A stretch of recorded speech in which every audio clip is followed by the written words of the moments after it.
married in 92, and we entered that marriage with high hopes.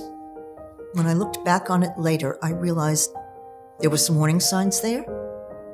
That following summer was the first time that I really saw my husband's anger, and it took the form of seething anger that went on for weeks. Concurrent with that, in the mid-90s, I took on the chairmanship of the Women's Endowment Foundation. We were at that time refocusing our efforts towards domestic violence in the Jewish community. I started to hear things that sounded kind of like what was going on in my own household. Of course, I didn't say that to anybody. The problems increased, went from being verbal and rages to physical. I used to sit in my car for a good 20 minutes outside my house, steeling myself to go in. I was hurled into walls. At one point, I was scalded and had bandages on both legs from knee to groin because of the scalding. In November, it wasn't the first time and it wasn't the worst assault, but one simply reaches a point. I dive for the phone. The idea that I would ever have policemen in my living room because of a problem in my house was absolutely stunning to me. It took me about 6 months to call Project Devora. That sense of shame was very, very deep. The program sponsored a Passover Seder for women who had experienced domestic violence. We were asked to write our stories, which were incorporated, and we formed our own Haggadah. There were parallels between escaping from these horrible conditions and that story that we tell every year about leaving Egypt. And we were leaving our own Egypts and needing guidance along the way. All I did was weep through the entire Seder. I just sat there and wept. I felt safe. I'm not happy that there's a need for it. But as there is a need, how terrific that there is a place for us to go where we are safe. It was a very slow evolution, but in the end, I did land on my own 2 feet.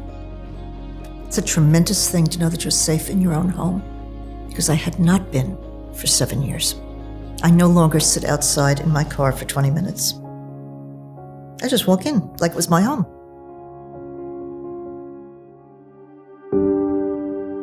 My name is Leon, and I'm a single parent with 3 kids. I have a daughter, Ajay, 13 years old, and I have a set of twins, boy and a girl, Lanya and Corey, 10 years old. I got a phone call from their mother that she was in the hospital giving birth to twins, and I got down there. Immediately found out that they were born on drugs. Shortly after that, their mother left them in the hospital. One of the twins was in an incubator. The doctors told me that she wasn't gonna make it. Kind of tore me down, but I had to take responsibility. About a week later, the doctor said, hey, we can take them home, me and my mother. They just started growing and growing. We moved into a place, and I lost my job. So we got evicted, and I'm on the bus. And this lady comes up, and she said, looks like you need some praying for it. Man, I almost broke down because I did, and I don't usually tell people my business like this, so we kind of started talking, and she gave me Jewish Family Services number. So she said, call them. Leon turned to Jewish Family Service. His family had been homeless for a number of months. He had secured low-income housing. The thing that he was missing was the security deposit and help with the first month's rent. Leon was a beneficiary of funds through the Homeless to Renter program, funded by Temple Beth Am and Congregation Beth Shalom. It was such an amazing thing. I know I cried in the office when they were doing the paperwork. Right when I was getting ready to leave, she takes me downstairs and just loads me up on groceries and stuff for the new place. I felt like I was just gonna float away. It was a deep, deep. For Leon and his family, this housing stability was essential. Within that 18 months they've been here, I've seen a big, big, big blossom in my kids. They're more stable. They have a place that they can call their own. Our goal is to help people maintain stable housing. So for someone like Leon, by checking in with him every few months, we can find out if there's times when he needs additional help. The kids, they loved it. They found friends the first day. My son goes outside and plays with his friends, and I won't see him until the lights come on outside. I've seen their education become better. They come in here for the computer lab, do their homework in the evenings. One night, my phone rang, and it was one of my kids' teachers. I said, "Oh, no, what did they do?" She said, "Oh, no, I'm not calling for that." But she said they're just wonderful to have in her class, and they're just helpful to everyone. They're right on track in school, and as soon as I saw the first exit, I had to pull over because I started getting water in my eyes because I was just so proud of them. They're gonna be excellent when they grow up. They're gonna be wonderful. They're talking about college right now, so I have a lot of respect for Jewish Family Service. I felt that someone took the time out to listen to me and help me out and have a stable place for my kids. My husband and I had spoken about it. What happens when you have a disabled child after we're both gone? Our terrific son David was diagnosed with Fragile X when he was 8 years old, one of the leading causes of mental retardation. Growing up with David as a brother was probably no different than any other pair of brothers. My parents have always wanted us to be able to maximize what we can do. David was going through high school. My husband and I looked at each other and said, David will be graduating in a couple of years. Let's do some research. It was very difficult to find a program that would suit David's needs.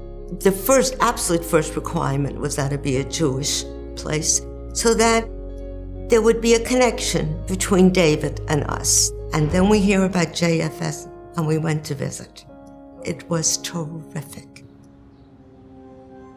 Our son David has been receiving services from JFS for about 20 years now. 12 years ago, David moved into an independent living situation. He is in his own apartment. The case managers have just been outstanding. There's a staff member comes every day. I've been working with David for about 5 years. We just check in with each other, make sure everything in his apartment is going well. He really likes to play video games, which is a lot of fun as a highlight of my job, is getting that interaction and that competitiveness with him. We also cook dinner. It's a great time for us to kind of bond with one another, but also teach him the skills he needs to live independently. What JFS has done for David is focus on what's positive and encourage a growth in that. He works at Starbucks 5 days a week, takes 2 buses to get there, which he does himself. He's been Partner of the Month twice. David participates in a lot of supplemental activities, going out every Sunday with a group of folks, attending Shabbat dinners. The Jewish holidays are celebrated with the Sharei Tikva program for the disabled, which of course is the connection that we wanted very much. JFS is giving David the ability to maximize what he can do. One of the things that really is amazing, we can be walking around downtown and all of a sudden somebody says, "Hi, David." And we say, "David, who is that?" He'll mumble a name, say hi back, and we walk on. And it's just a wonderful thing. He's living here. JFS has been so kind and competent. And the two together is what you need in this world. Because of places like this, there's a lot less homeless people out here. That was my last resort, and you guys were there for me. I have come to absolutely love this community deeply because this community really is there for anybody who needs help.